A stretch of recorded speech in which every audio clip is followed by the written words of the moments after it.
오늘 우리에게 주실 하나님의 말씀은 신약성경 골로새서 1장 24절에서 29절 말씀이 되겠습니다. 신약성경 324페이지가 되겠습니다.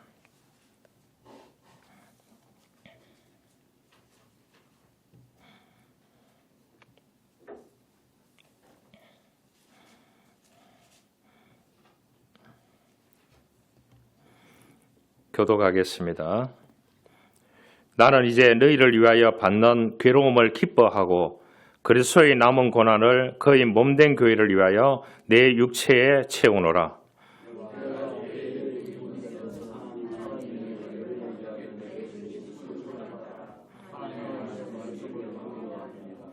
이 비밀은 만세와 만대로부터 감추어졌던 것인데 이제는 그의 성도들에게 나타났고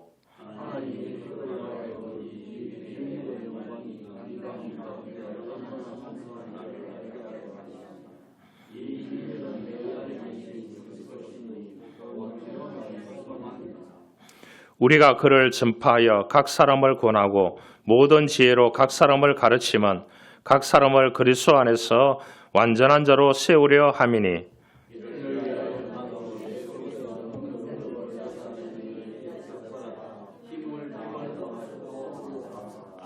아멘. 우리 주보 있는 찬양하기를 원합니다.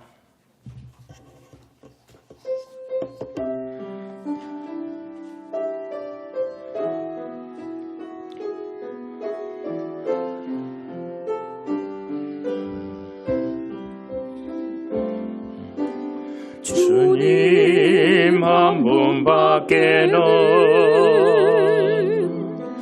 아는 사람 없어요.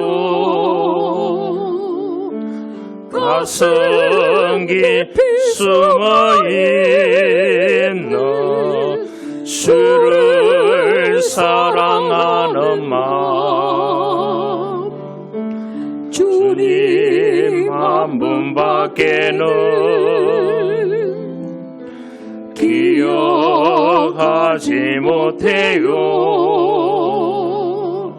처음 주를 만난 그날 울며 고백하던 말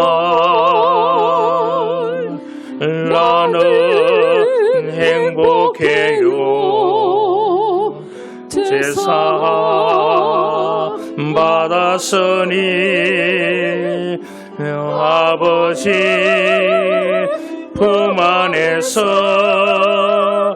떠나 살기 싫어요. 나는 행복해요. 사랑이 샘솟으니 이 세상 무엇이든 채우고 또 남아요. 주님 한 분밖에는 사랑할이 없어요. 작은 가슴 뜨거우게 주님 피가 흘러요. 주님 한 분밖에는 약속한이 없어요. 나를 믿고 따르는 자 반석 위에 서리라. 나는 행복해요. 제사 받았으니 아버지 품 안에서 떠나 살기 싫어요. 나는 행복해요. 사랑이 샘솟으니 이 세상 무엇이든 채우고 또 남아요.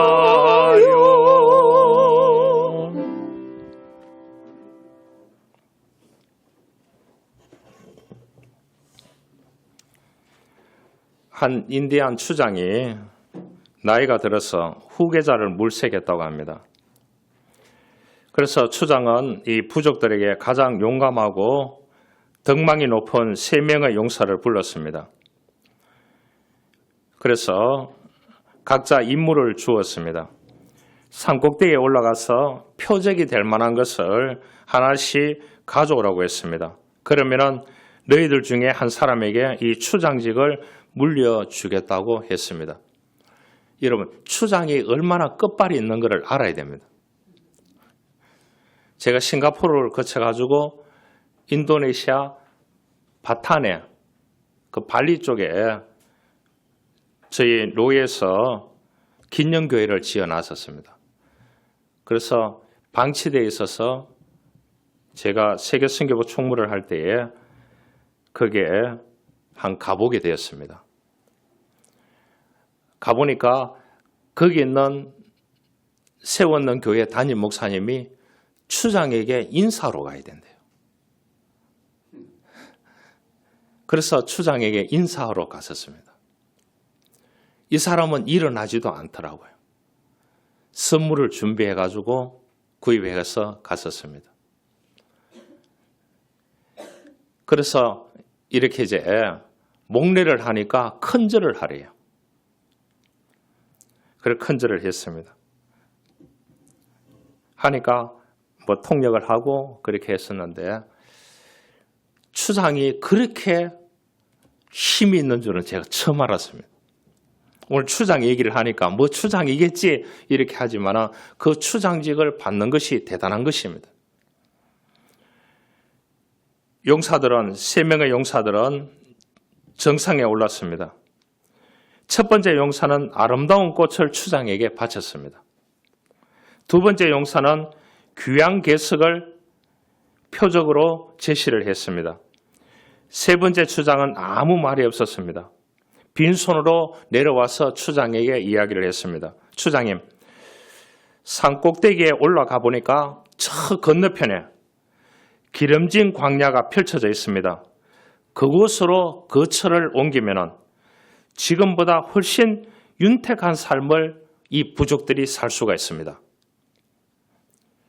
그렇게 얘기하니까 그 추장이 첫 번째, 두 번째 용사보다도 세 번째 용사에게 자신의 명예만을 바라보지 않고 우리 부족을 위해서 기름진 광야로 거처를 옮겼으면 좋겠다고 하는 우리 부족의 미래와 행복을 생각했는 너에게 추장직을 물려주겠다고 그렇게 했습니다. 우리 시대는 전부 다 개인입니다. 나 중심적으로 돌아가기를 원하는 세상 속에서 살아납니다. 그러니까 지금 세상은 너무나 거치고 광야입니다. 살아남기가 힘든 시대입니다.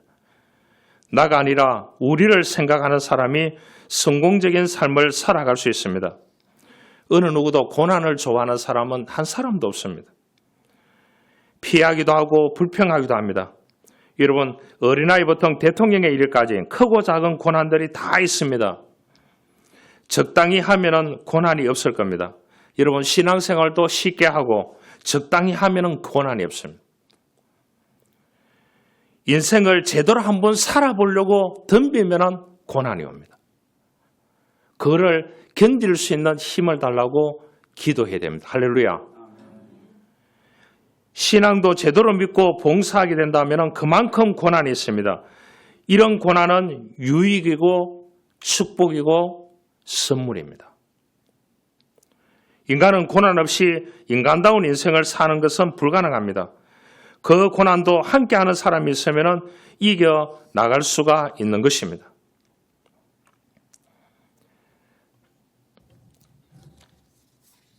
사이먼 앤더 가펑클이라는 사람 아십니까? 험한 세상의 다리가 되어 이 노래를 지어낸 사람입니다. 노래 가사가 그랬습니다. 당신이 지치고 자신이 작게만 느껴질 때, 당신의 눈에 눈물이 고일 때 제가 그 눈물을 닦아줄게요. 저는 당신 편입니다. 힘든 시간이 다가오고 친구를 찾을 수 없을 때 험한 물살 위에 놓인 다리처럼 제가 다리가 되어 드릴게요. 여러분, 험한 세상입니다. 도로 하나를 두고 다른 생각을 다 가지고 있습니다. 그래서 싸우고 있습니다. 교회 안에서도 자기와 정치색이 다르다는 이유로 갈라치기를 하고 자기가 동의하지 않는 설교와 기도 몇 마디에 분노와 혐오를 표현하고 있습니다. 교회 아이들마저 너는 찬성파냐 반대파냐 편을 가릅니다. 어른들의 추한 싸움에 매몰되어가는 대한민국의 현실을 우리가 목도하고 있습니다. 우리는 언젠가 하나가 될 수 있는지, 초기 기독교가 들어왔을 때에 교회는 갈라져 있는 반상제도를 없앴습니다. 서구 문물도 자연스럽게 받아들였고 남녀노소의 문턱도 낮추고 더욱 하나된 천국 공동체로 만들어가기 시작했습니다. 얼마나 좋았습니까? 한국 근대사 속에서 교회가 하나님 나라와 세상을 위해서 복음을 전하는 이 공동체로 만들어갔습니다. 그래서 이 교회와 가정은 하나님이 만드셨기 때문에 공동체라 합니다. 다른 것은 다 조직입니다. 조직은 무너지고 없어질 수 있습니다. 그러나 주님이 다시 오는 그날까지 한 사람이 있든지 그 가정과 한 사람이 있든지 그 교회는 하나님이 보존하십니다. 할렐루야. 그래서 공동체라고 하는 겁니다. 다른 것은 조직이라고 합니다. 조직은 무너져도 공동체는 하나님이 지켜주십니다. 할렐루야. 힘을 내시기를 바랍니다. 우리가 중보기도 해야 됩니다. 험한 세상 때문에 우리가 서로 갈라져 있다면 다시 함께 같이 갈 수 있는 하나님의 나라의 공간을 만들어야 하는 것입니다. 제가 들었는 얘기입니다. 주중에 목사님들 모임이 있어서 갔었는데 그렇게 얘기합니다. 예배 때마다 사랑하게 해달라고 기도했던 장로님은 자기 반대편의 사람들을 향해서 그들을 이 땅에서 사라지게 해달라는 팻말을 들고 집회에 나가고 있고, 우리는 한 민족이라고 말하던 집사는 다른 진영 사람들에게 박멸하자, 타도하자, 없애버리자는 팻말을 들고 나가 있다고. 우리 교회 교인들이 그렇게 편이 갈라져 있다고. 그 이야기를 들었습니다. 우리는 한 가족이라는 의미를 가지고 있었습니다. 그래서 물으면 제가 어릴 때 교회 다니더라도 우리라고 했지 나라고 하는 표현이 없었습니다. 그래서 친구의 아버지에게 아버님이라고 그래 불렀습니다. 그랬죠. 서로 불편해하지 않았기 때문에 우리를 연결해주는 고리가 있었습니다. 지금 반목의 지점에 있습니다. 우리가 가정공동체, 교회 공동체만큼은 우리가 험한 세상 때문에 서로 갈라져 있어서는 안 되는 것입니다. 다시 함께 같이 갈 수 있는 하나님의 공동체, 하나님의 공간을 만들어야 되는 것입니다. 한 곳에 모여 하나님을 예배하고 험한 세상의 다리가 되어서 진정한 사랑과 긍휼을 베푸는 우리라는 용어를 쓰는 교회와 가정과 교인이 되어져야 될 줄 믿습니다. 유진 피터슨이라는 유명한 사람이 있습니다. 그 길을 걸으라는 책이 있습니다. 우리의 신앙생활은 하나님께 개인적으로 나는 독단성이 아니라 서로가 하나님 앞에 나갈 수 있도록 도와주는 상호성이 있다. 그렇게 얘기했습니다. 신앙생활은 혼자 하는 것이 아닙니다. 함께 하는 것입니다. 나의 신앙생활을 도와주는 누군가가 필요합니다. 아프리카 속담에 빨리 가려면 혼자 가고 멀리 가려고 하면 함께 가라고 했습니다. 여러분, 신앙생활은 멀리 가는 장거리입니다. 사업은 하루아침에 하고 끝나는 것이 아닙니다. 사업도 장거리입니다. 직장생활도 장거리입니다. 빨리, 보다 멀리, 오랫동안 가는 것이 중요합니다. 그러기 위해서는 함께 달리는 사람이 있어야 됩니다. 누구라고요? 첫 번째 하나님입니다. 그 다음에 여러분들의 가정 공동체입니다. 구성원들입니다. 그 다음에 교회 공동체 구성원들입니다. 할렐루야. 여러분들이 속해 있는 회빈에는 그 조직들은 언젠가는 다 무너집니다. 그러나 공동체는 무너지지 않습니다. 그 공동체를 통해서 여러분들의 가정이 하나님의 나라로 바꿔야 됩니다. 그러기 위해서는 뭡니까? 누군가의 고난이 있어야 됩니다. 교회가 세워지고 그 교회가 험한 세상의 다리가 될 수 있는, 빛이 될 수 있는, 소금이 될 수 있는 역할을 하는 충직한 일꾼들이 있어야 되는 것입니다. 미국 캘리포니아 가보면은 나무 중에 세코야라는 나무가 있습니다. 제가 그 지역을 지나가게 됐었는데 왜 저렇게 나무가 많으냐고 물어봤습니다. 물어보니까 미국의 목사님이 설명을 해 주었습니다. 기억에 있습니다. 키가 100m 넘게 자랍니다. 100m요. 그런데 수명이 어느 정도 되느냐? 나무 한 개가 3,000년 간대요. 그러면 우리 고조선 때라고 보면 됩니다. 인고의 세월을 지나온 나무들이 세코야 국립공원에는 가득 차 있습니다. 엄청난 규모와 둘레, 그 위험은 엄청나더라고요. 그런데 이 나무에는 취약점이 있습니다. 여러분, 나무가 크게 자라고 오랫동안 3,000년 동안 있으려고 하면 뿌리가 깊어야 됩니다. 그런데 이 세코야 나무는 뿌리가 약하다는 거예요. 태평양에서 불어오는 강풍을 견디지 못합니다.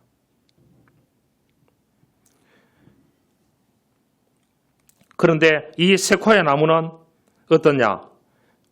자기 혼자 나무가 서가 있으면 강풍에 지진에 무너지니까 촘촘히 그 나무가 세워져 있다는 거예요. 그래서 나무가 뒤엉켜져 가지고 지탱을 해준다는 거예요. 그래서 그 나무가 어느 정도 가느냐? 3,000년 간다고 그 아리조나 주립대학에서 연구를 했습니다. 그런데 가장 오래된 나무가 지금 4,600년이 됐다고 합니다. 여러분, 안 놀라시네요. 혼자 있으면 그 나무가 버틸 수가 없답니다. 뿌리가 없기 때문에. 약하기 때문에. 서로 붙잡아주기 때문에 주변의 나무들도 그 산에서 가장 오래 살아남는 나무들이라고 합니다. 여러분, 함께하면 위대한 것입니다. 함께해야 살아남습니다. 제가 고등학교 다닐 때에 늘 가면은 친구하고 3년 동안 짝지였습니다. 그 친구도 모교회를 다니고 저도 교회를 다니고 그래서 여러분 고등학교 3년 동안 짝지를 한다는 게 쉬워요, 어려워요? 어렵습니다.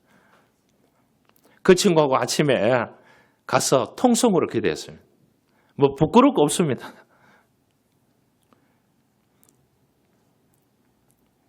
선생님한테 지적도 받았습니다. 그런데 저는 이제 이 좀 좁은 기도 보고 듣는 게 적었기 때문에 유교 집안을 자랐기 때문에 어디 가서 말해도 안 된다. 어디 가서 웃어도 안 된다. 그런 교육을 받아왔기 때문에 예수를 믿어도 좁은 기도를 할 수밖에 없었어요. 어떠든지 이 핍박 가운데 신앙생활을 지탱하게만 해주십시오. 꿈에 대해서 기도를 해본 적이 없습니다. 그런데 이 친구는 꿈에 대해서 기도를 하는 거예요. 그 친구도 서울에 한 번도 안 가봤고, 대구조차도 한 번도 안 가봤고, 부산도 한 번도 안 가봤고, 이해 가시죠? 광주도 한 번도 안 가봤고. 그런데 그 친구는 기도할 때 그랬습니다. 서울 가서 사업에서 성공해서 많은 사람들을 어두운 가운데 빛 가운데로 바울같이 돌아오게 하는 역할을 하는데 물질적으로 자기가 선교를 복음을 전하고 싶다. 여러분 그렇게 3년 동안 그렇게 기도를 하더라고요.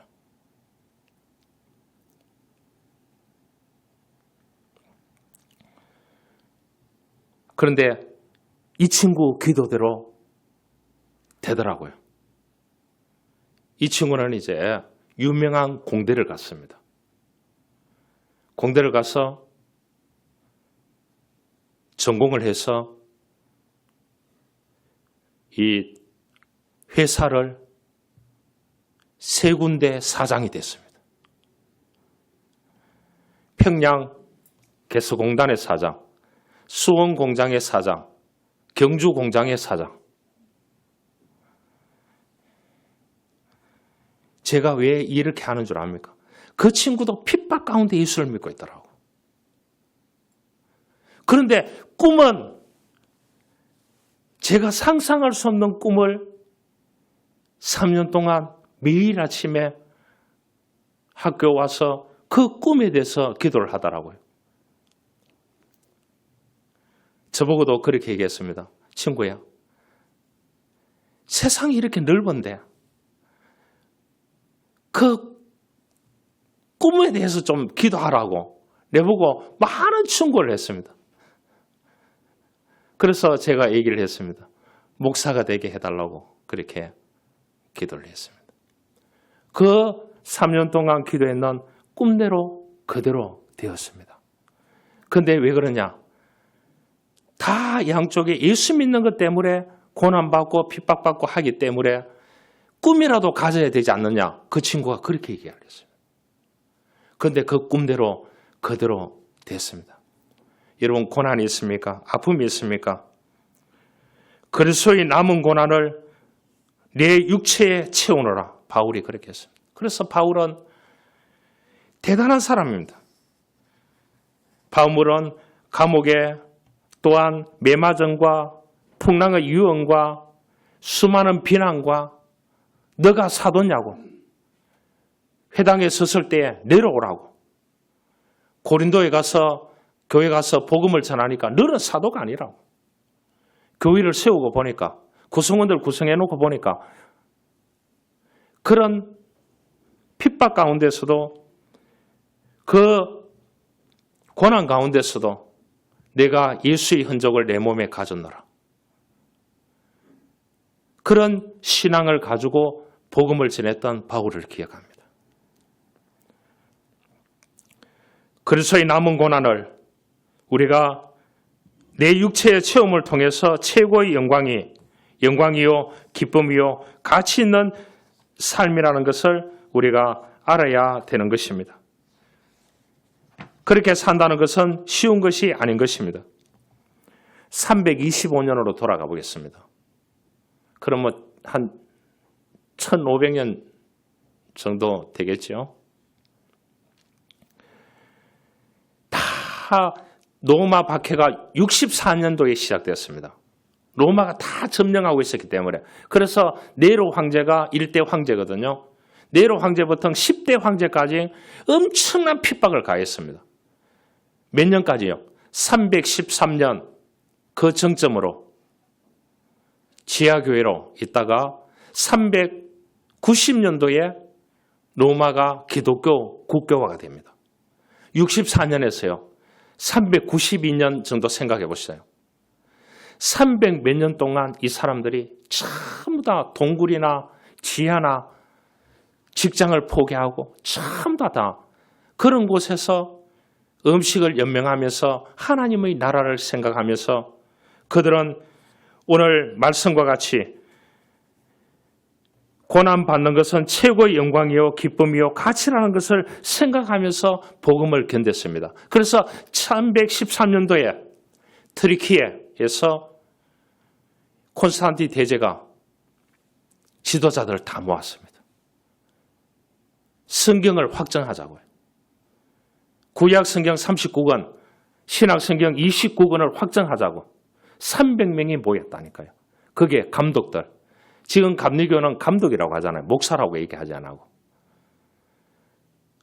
지도자들, 목사 이상 되는 분들이 다 그게 몇 명이 모였느냐. 300명이 모여서 거기서 던지는 투표를 했는데 마태복음 성경에 기도하면서 던졌는데 마태복음이 300명이 다 오케이를 했어요.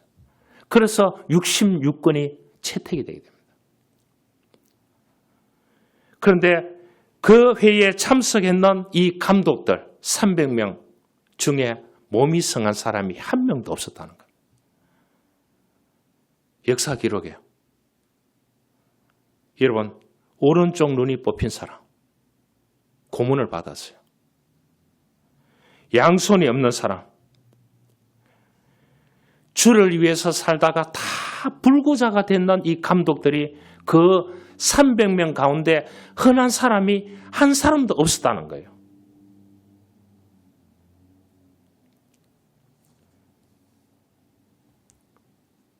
그래서 그분들이 앉는 의자에 제대로 못 앉더라는 겁니다. 무릎을 제대로 꿇을 수 있는 사람이 아무도 없었다는 겁니다.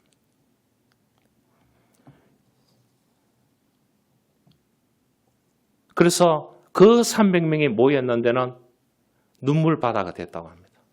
기도할 수 있어서 감사하고 성경을 채택할 수 있어서 감사하고 이제 복음이 땅 밑에서 위로 올라왔으니까 이제 복음을 하나님 말씀을 마음껏 전할 수 있어서 감사하다고 그리스도의 남은 고난을 우리가 300년 넘게 채워왔기 때문에 가능하다고 하는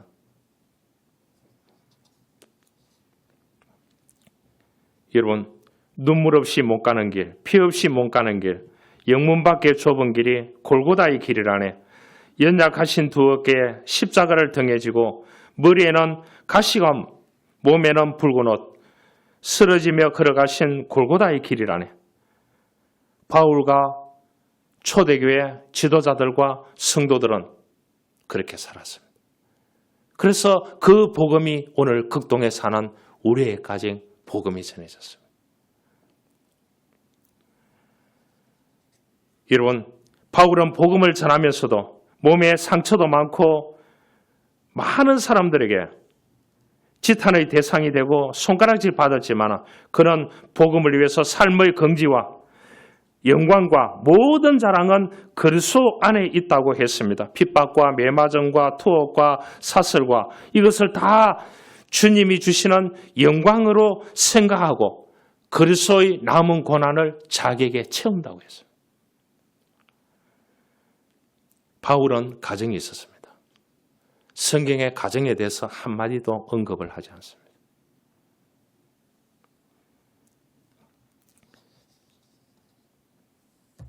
여러분, 부족한 우리들을 써서 복음의 일꾼으로 살아갈 수 있는 은혜 주심을 우리는 감사해야 되는 것입니다. 장애를 극복하고 성공한 사람들을 보면 누구나 박수를 보냅니다. 그것도 모든 어려움을 극복하고 최초로 무언가를 이루면 감동을 받게 됩니다.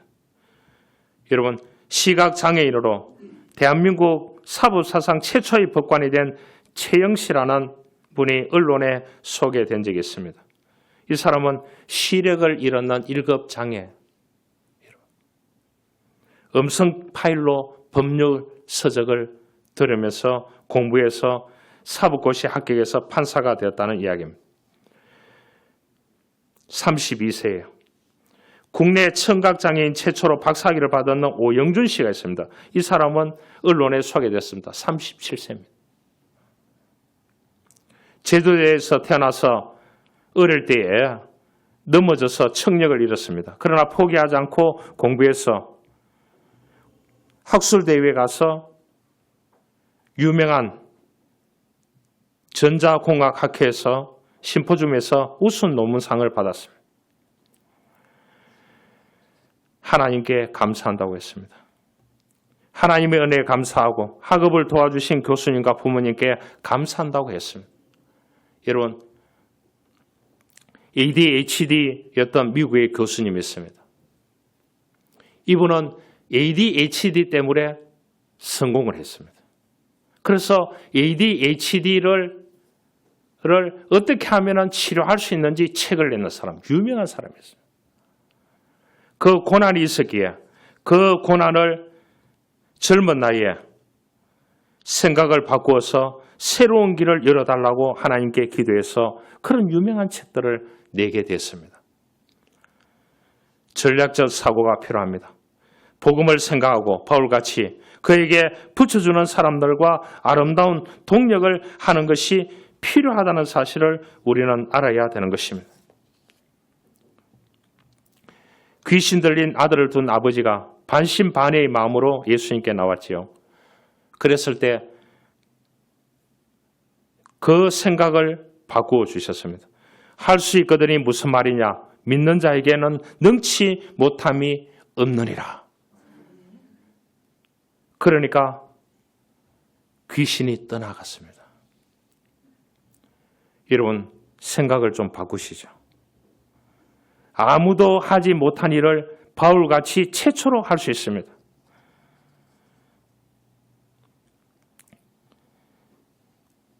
교회를 위하여 고난을 내 몸에 채운다고 오늘 이 사도 바울은 고백하고 있습니다. 바울이 세웠는 교회가 너무나 많이 있습니다. 그 교회들이 1년을 못 가고 무너지고 2년을 못 가고 무너지고 바울이 여복 딱 떠었으면 에베소 교회에 2년 6개월을 머물렀습니다. 왜냐? 갈등이 너무 심하니까.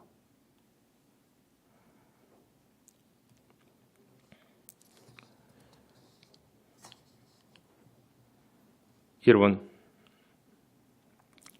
서울에 가보면 위대한 목사님이 계십니다. 우리 교단에요. 그분이 어릴 때에 교회를 다녔는데 이 비가 오면은 옛날에는 스레터라 그랬나? 장로님. 그 명칭이 어떻게 되죠? 스레터 맞습니까? 그걸로 시골에 교회를 지어놨는데, 조그마한 지어놨는데, 놨는데, 물이 샜대요. 이 중앙에. 그래서 어린 나이에 이 교회에, 주님이 계시는 교회에, 주님의 몸된 교회에, 이 교회 바닥에 떨어져서는 안 된다고, 자기 등을 댔대요. 옷이 다 어린 나이에, 옷이 다 젖고, 이렇게 해가 하나님이 이 교회를 다시 세워달라고 그렇게 기도했는데 그분이 한국 역사상 3대 교회 안에 드는 교회가 되었습니다. 그 교회가 200명 선교사를 파송하고 한국의 6,000개 교회를 도와주고 있습니다. 안 놀라시네요. 그 촌사람이에요.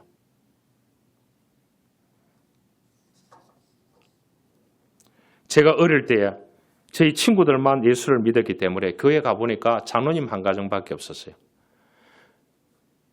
헌금하는 사람이 아무도 없어요. 교회 행사를 하려고 해도 돈이 없는 거예요. 그래서 저희들이 그 당시에 배추제, 오이제배 저희 동네에 많이 했기 때문에 또 겨울에는 칠기를 캐가지고 팔아가지고요. 그거를 우리가 공동으로 해가지고 여러분 배추 노상에 저 가정에 2,000평, 저 가정에 3,000평, 저 가정에 1,000평 한다 하면 저희들이 가서 낫으로 다 쳐가지고요. 이렇게 해서 공동으로 돈을 주면 그것을 가지고 헌금을 해가지고 이제 어디에 하이킹, 야외 예배가 아니고요. 하이킹이었습니다. 전부 다 자전거 타고 첨성대 모이자. 그러면은 다 자전거 타고 모이는 겁니다. 그러면은 그걸 가지고 해가지고 학생회 회계가 돈을 쥐고 학생회장이 집행하라. 그렇게 하면은 뭘 먹느냐? 밥 먹을 돈은 안 되고 오뎅 팔고 하는데 거기 가서 한 개 먹고 그렇게 해서 공동 돈을 모아가지고 헌금이라는 개념을 몰랐으니까요. 교회 운영비를 6년 동안 드렸습니다. 그런데 그 동참한 친구들이 다 잘 됐습니다. 여러분, 교회를 세워나가는데 여러분, 한 공동체의 멤버가 확실하게 되시기를 주님을 축원합니다. 바울은 이방인들을 구원하기 위해서 가는 곳마다 교회를 세웠습니다. 그래서 그 교회를 통해서 복음이 전해지기 시작했습니다. 그래서 그 교회가 또 어려운 교회를 도와주는 그러한 위대한 역할을 하게 되었습니다. 저희 교회가 많은 선교를 하기를 원합니다. 여러분, 사회주의 국가에서는 교회를 세울 수가 없습니다. 이슬람에서는 교회를 세울 수가 없어요. 여러분, 교회를 세울 수 있는 지역에 교회를 세워준다는 것은 이것이 가문의 영광이요. 그 교회의 영광이요. 하나님께 최고의 영광인 줄 믿습니다.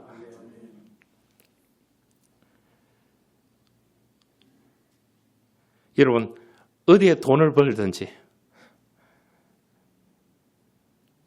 교회를 없는 지역에 한국도 좋고 외국도 좋고 돈 적게 드는 데도 좋고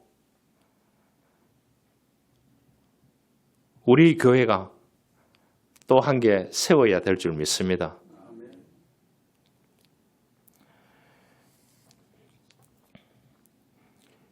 제가 선교 현장에 가보고 놀라운 것은요.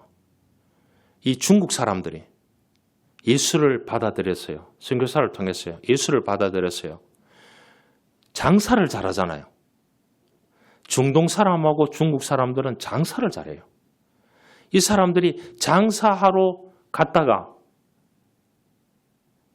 이 선교사를 통해서 본토에서 복음을 받아들이고 도움을 받아서 장사로 해외에 갔다가 거기서 장사가 잘 됐는 거예요. 그래서 이 사람이 그 해외에서 신학을 해서 목사가 되어서 장사도 하고 목사가 돼서 복음을 전하는 사람들이 경사노말 해봐요. 천지백갈입니다.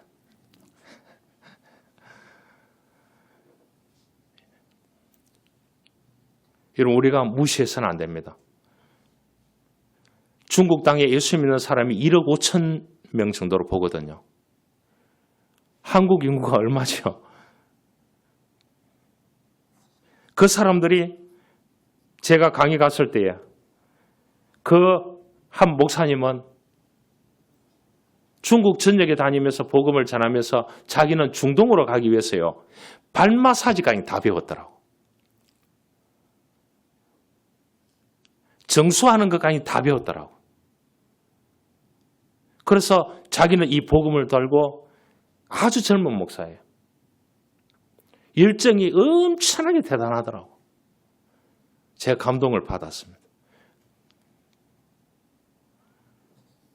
여러분, 그리스도를 위해서 우리는 살아야 되는 것입니다. 그러면 하나님께서 우리들에게